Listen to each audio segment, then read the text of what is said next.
ಈಗ 2024ರಲ್ಲಿ ಒಂದು ಯಾವುದೋ ಒಂದು ರಿಸರ್ಚ್ನ ಪ್ರಕಾರ, ಸರ್ವೆ ಪ್ರಕಾರ, ಧರ್ಮಸ್ಥಳ ದೇಶದಲ್ಲಿ 2ನೇ ಅತಿ ದೊಡ್ಡ ಕ್ಷೇತ್ರ, ಅಂದ್ರೆ ಅನ್ನದಾಸೋಹದ ವಿಚಾರದಲ್ಲಿ 2ನೇ ಅತಿ ದೊಡ್ಡ ಕ್ಷೇತ್ರ ಅಂತ 2024ರಲ್ಲಿ ಬಂದಂತ ಒಂದು ವರದಿ ಹೇಳುತ್ತೆ. ಬಟ್ ಸಮೀರ್ ಅವರು ಹೇಳೋ ಪ್ರಕಾರ ಅಲ್ಲಿ ಕೆಲಸ ಮಾಡುವ ಕೆಲಸಗಾರರಿಗೆ ಧರ್ಮಸ್ಥಳದ ದೇವಸ್ಥಾನದಲ್ಲಿ ಊಟ ಹಾಕಲ್ಲ. ಅಲ್ಲಿ ದೇವಸ್ಥಾನದಲ್ಲಿ ಕೆಲಸ ಮಾಡೋರಿಗೆ ಊಟ ಕೊಡಲ್ವಂತ? ಕೊಡಲ್ಲ. ಅವನೊಬ್ಬ ನಾನು ಹೇಳ್ತೀನಲ್ಲ, ಅವನು ಹೇಳೋದನ್ನ ಕೇಳ್ಕೊಂಡು ಅವ್ನು ಹೇಳ್ತಾನೆ. ಅವ್ನು ಹೇಳೋದಕ್ಕೆ ಯಾವುದಕ್ಕಾದ್ರೂ ಒಂದು ರೂಪಾಯಿ ಪ್ರೂಫ್ ಇದೆಯಾ? ಏನವನು ಬಾಯಿಗೆ ಬಂದಂಗೆ ಮಾತಾಡ್ತಾನೆ. ವಿಡಿಯೋ ಮಾಡಿದ್ರೆ ಅವ್ನು ಸಾಕ್ಷಿ ಕೊಟ್ಕೊಂಡು ವಿಡಿಯೋ ಮಾಡ್ದಂಗ ತಲೆ ಬುಡ ಗೊತ್ತಿಲ್ಲ ಅವನಿಗೆ. ಅವನ ಮಾತು ಅವ್ನು ಹಿಂಗೆ ಹೇಳ್ದ, ಅವ್ನು ಹಂಗೆ ಹೇಳ್ದ, ಅವ್ನು ಹೇಳ್ತಾನೆ 1000. ಅವ್ನು ಏನಾಗಬೇಕು? ಎಲ್ಲಾದ್ರೂ ಹೇಳ್ತಾನ ಮಸೀದಿಲಿ ಊಟ ಆಗ್ತಾ ಇಲ್ಲ, ಮಸೀದಿಲಿ ಹಂಗೆ ಮಾಡ್ತಾವ್ರೆ, ಹಿಂಗೆ ಮಾತಾಡ್ತಾನ? ಅವ್ನ ಧರ್ಮನ ಅವ್ನು ಉಳಿಸ್ತಾವ್ನೆ, ಇನ್ನೊಂದು ಧರ್ಮದ ಬಗ್ಗೆ ಕೆಟ್ಟದಾಗ ಮಾತಾಡ್ತಾನೆ. ನಮ್ಮವ ಅದನ್ನ ಕೇಳ್ಕೊಂಡು ಚಪ್ಪಾಳೆ ಹೊಡ್ಕೊಂಡು ಕೂತಾವೆ. ಮಾತಾಡಬಾರ್ದು ಅಂತಾರೆ, ಧರ್ಮ ಅಂತ. ಇನ್ನೇನ್ರಿ ಮಾತಾಡ್ ಸಾಯ್ಬೇಕು? ಏನ್ ಧರ್ಮಸ್ಥಳದವ್ರಿಗೆ ಊಟ ಹಾಕಲ್ವಾ? ಮನುಷ್ಯತ್ವ ಇಲ್ವಾ? 4 ಲಕ್ಷ ಜನ ರೀ ಟೋಟಲ್ ಕೆಲಸ ಮಾಡೋದು. ಅದೆಷ್ಟೋ ಲಕ್ಷ ಕುಟುಂಬಗಳು ಬದುಕ್ತಾ ಇದಾವೆ. ಧರ್ಮಸ್ಥಳದಲ್ಲಿರೋ ಪ್ರತಿ ಕುಟುಂಬದಲ್ಲಿ ಒಂದೊಂದು ಮನೆಯಿಂದ 3-4 ಜನ ಧರ್ಮಸ್ಥಳ ಕೆಲಸಕ್ಕೆ ಹೋಗ್ತಾರೆ. ಸಂಬಳ ಕೊಡ್ತಾರೆ ಅವ್ರಿಗೆ.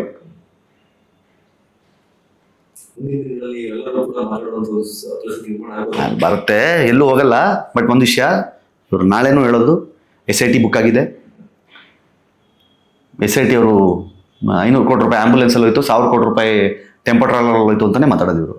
ಇವ್ರಿಗೆ ಇದನ್ನ ಹೇಳ್ತೀನಿ, ಇದರಲ್ಲಿ ನ್ಯಾಯ ಬೇಕಾಗಿಲ್ಲ ಅವರಿಗೆ ಈ ಕೇಸ್ನ ಆಕ್ಟಿವ್ ಆಗಿಡಬೇಕು, ಧರ್ಮಸ್ಥಳವನ್ನು ದೂಷಿಸ್ತಾ ಇರಬೇಕು ಅಷ್ಟೇ.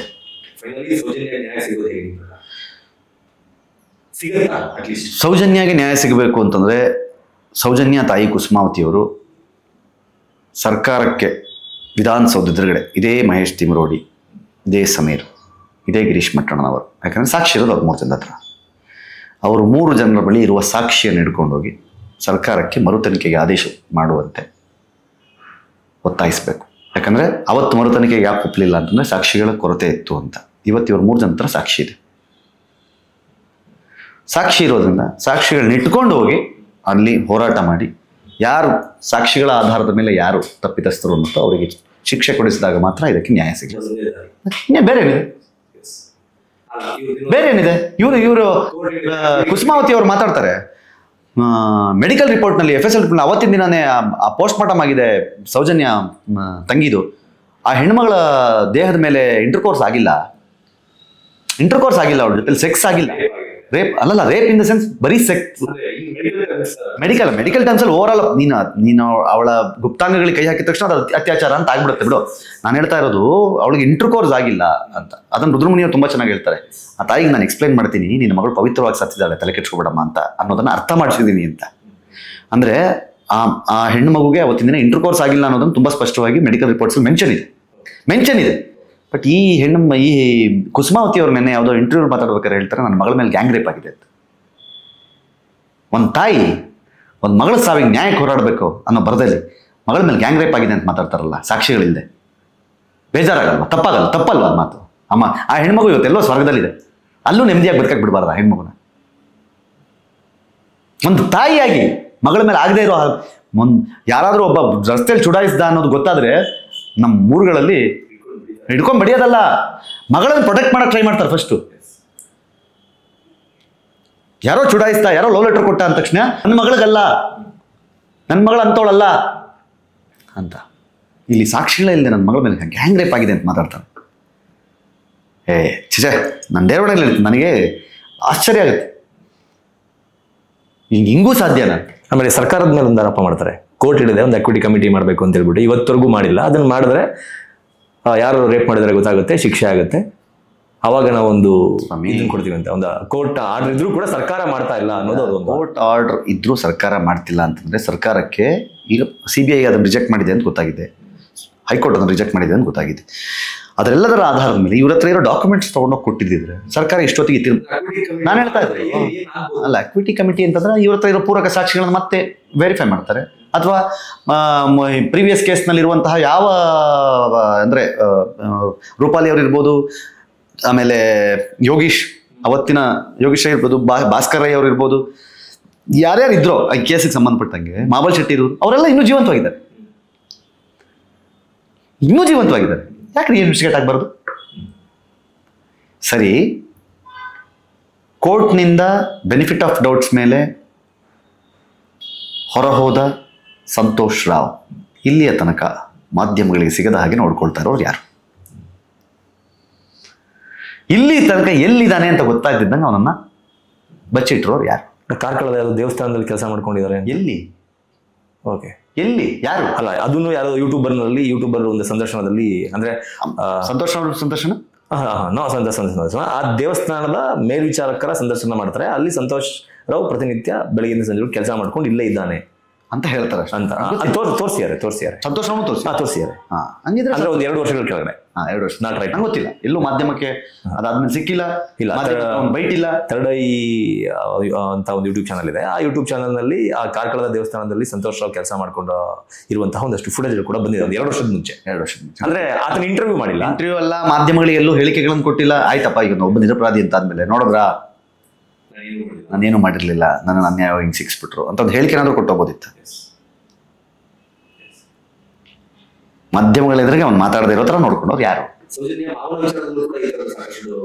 ಸೌಜನ್ಯ ಮಾವ ಇದೇ ವಸಂತ್ ಗಿಳಿಯಾರ್ ಅವ್ರು ಮಾಡಿರೋ ಸ್ಟಿಂಗ್ ಆಪರೇಷನ್ ಅಲ್ಲಿ 1 ಕೋಟಿ ರೂಪಾಯಿಗೂ ಹೆಚ್ಚು ಮೊತ್ತವನ್ನು ನಾನು ಅಪೋಸಿಟ್ ಲಾರಿ ಕೊಟ್ಟಿದ್ದೀನಿ ಅಂತ ಸ್ಟಿಂಗ್ ಆಪರೇಷನ್ ಓಪನ್ ಆಗಿ ಹೇಳಿದ್ರು. ಪಬ್ಲಿಕ್ ಪ್ರಾಸಿಕ್ಯೂಟರ್ ನಾನು ಕೊಟ್ಟಿದ್ದೀನಿ, 1 ಕೋಟಿಗಿಂತ ಜಾಸ್ತಿ ಖರ್ಚಾಗಿದೆ, ಅವರು ನಮ್ಮೂರವರೇ ಅಂತೆಲ್ಲ. ಅವತ್ತಿಂದ ಇವತ್ತಿನ ತನಕ ವಿಠಲ್ ಗೌಡ ಈ ಕೇಸಲ್ಲಿ ಇನ್ವಾಲ್ವ್ಮೆಂಟೇ ಇಲ್ಲ.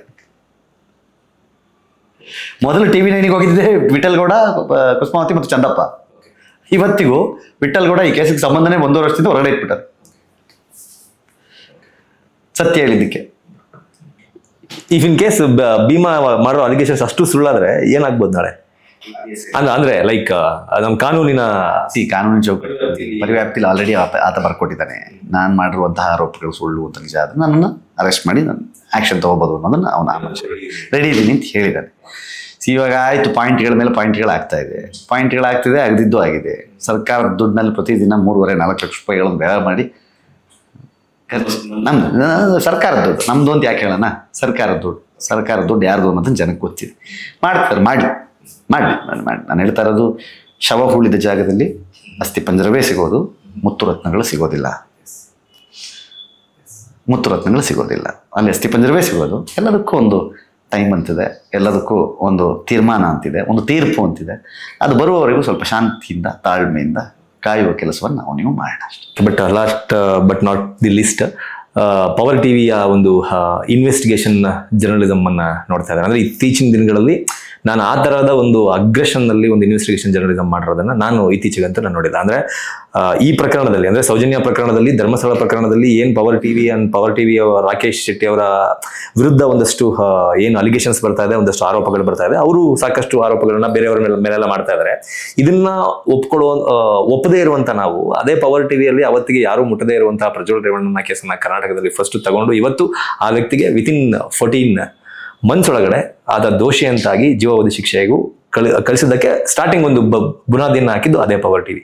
ಅದನ್ನ ಒಪ್ಪದಂತ ಜನ ಇದನ್ನ ತಿರಸ್ಕಾರ ಮಾಡ್ತಾರೆ.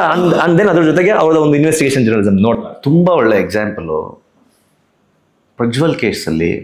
ಅದು ಸತ್ಯಾಸತ್ಯತೆ, ಪ್ರೂಫ್. ಹಾಗಾಗಿ ಅದನ್ನು ಒಪ್ಪಿದ್ರು. ಸಮೀರ್ ಕೇಸಲ್ಲಿ ಇದು ಸಮೂಹ ಸನ್ನೆ. ಯಾರು? ಅಲ್ಲಲ್ಲ, ನಾನು ಅದನ್ನ ಹೇಳ್ತಾ ಇರೋದು. ಸಮೀರ್ ಕೇಸಲ್ಲಿ ಆಗಿರೋದು ಸಮೂಹ ಸನ್ನೆ ಆದಾಗಿದೆಯಲ್ಲ, ನಿಮ್ಗೆ ಏನು ಮಾಡಬೇಕು ಅಂತ ಜನಕ್ಕೆ ನಾನು ಹೇಳ್ತೀನಿ. ಈಗ ದಾಖಲೆ ಕೊಟ್ಟರೆ ಇದು ಸುಳ್ಳು ದಾಖಲೆ, ಸತ್ಯ ಹೇಳಿದ್ರೆ ನಿನಗೆ ಪೇಮೆಂಟ್ ಆಗಿದೆ. ಪೊಲೀಸ್ ಅಧಿಕಾರಿಗಳು ಕರೆಕ್ಟಾಗಿ ವಿಚಾರಣೆ ನಡೆಸಿದ್ರೆ ಇವನು ಬೆದರಿಸ್ತಾ ಇದ್ದಾನೆ.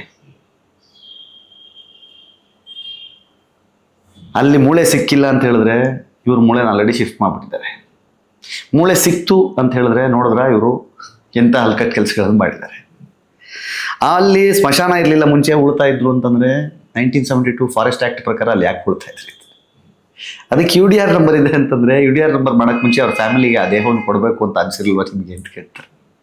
ಅಂದ್ರೆ ಪ್ರತಿಯೊಂದಕ್ಕೂ ನಿಮ್ಮ ಹತ್ರ ಏನಾದ್ರೂ ಒಂದು ಕೊಂಕುತ್ರಗಳಿದ್ದಾಗ ಆಮೇಲೆ ಅದು ಒಂದು ಇದೆಯಲ್ಲ, ಲೈಕ್ ಆ 4 ಜನನ ಅದೇ ಕೋರ್ಟು ಅದೇ ಜಡ್ಜು ನಿರ್ದೋಷಿಗಳು ಅಂತ ಇದ್ ಮಾಡಿದ್ರೆ ಅದು ಅನ್ಯಾಯ. ನ್ಯಾಯ. ಸಂತೋಷ ನಿರಪರಾಧಿ ಅಂತ ಮಾಡಿದ್ರೆ ಅದು ನ್ಯಾಯ. ಅಂದ್ರೆ ತನಗೆ ಹೆಂಗ್ ಬೇಕೋ ಹಂಗೆ ನ್ಯಾಯಾಲಯಕ್ಕೆ ಬೆಲೆ ಇಲ್ಲ. ನಾನು ಅದೇ ಹೇಳ್ತೀನಲ್ಲ, ಇವ್ರದ್ದೇನು ಜಾಣತನ ಅಂತಂದ್ರೆ ಸೋಷಿಯಲ್ ಮೀಡಿಯಲ್ಲಿ ಮಾತಾಡೋದು ಬೇರೆ, ಕೋರ್ಟಲ್ಲಿ ಮಾತಾಡೋದು ಬೇರೆ, ಎರಡು ಬೇರೆ ಬೇರೆ. ಸೋಷಿಯಲ್ ಮೀಡಿಯಾದಲ್ಲಿ ಮಾತಾಡೋದೇ ಅದಕ್ಕೂ ಏನಾದ್ರು ಒಂದು ಪ್ರೂಫ್ ಸಿಕ್ಕು ಕೋರ್ಟ್ ಹಾಲ್ಗಳಲ್ಲಿ ಹೆಂಗ್ ನಡೆಯುತ್ತೆ, ಇವ್ರು ಹೆಂಗೆ ಮಾತಾಡ್ತಾರೆ, ಹೆಂಗೆ ನಿಂತ್ಕೊಂತಾರೆ, ಹೆಂಗೆ ಉತ್ತರ ಬರುತ್ತೆ ಗೊತ್ತಾಗಿದ್ರೆ ಅವತ್ತಿನ ದಿನಕ್ಕೆ ಮೋಸ್ಟ್ಲಿ ಜನಕ್ಕೆ ಅರ್ಥ ಆಗ್ಬೋದು. ಅರ್ಥ ಆಗುತ್ತೆ. Okay, days are not for.